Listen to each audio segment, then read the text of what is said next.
Schrei nach Liebe. Deine Springerstiefel sehnen sich nach Zärtlichkeit.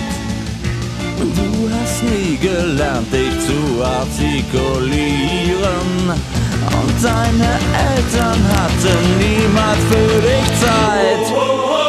Arschloch!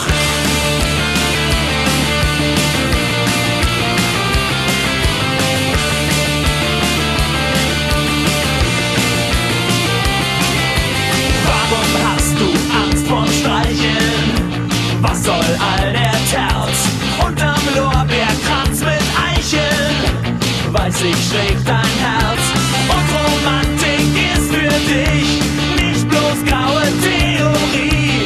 Zwischen Störkraft und den Onkels steht ne Kuschelrock-LP. Deine Gewalt ist nur ein stummer Schrei nach Liebe.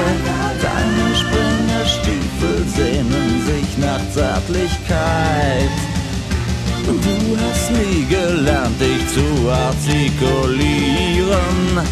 Und deine Eltern hatten niemals für dich Zeit. Arschloch!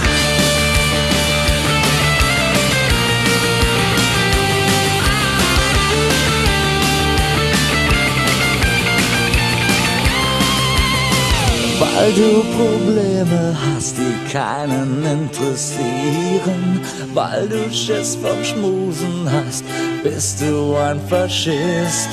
Du musst deinen Selbsthass nicht auf andere projizieren, damit keiner merkt, was für ein lieber Kerl du bist.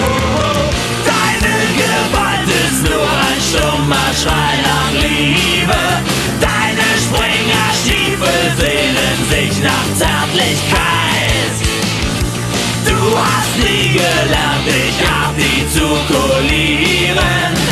Und deine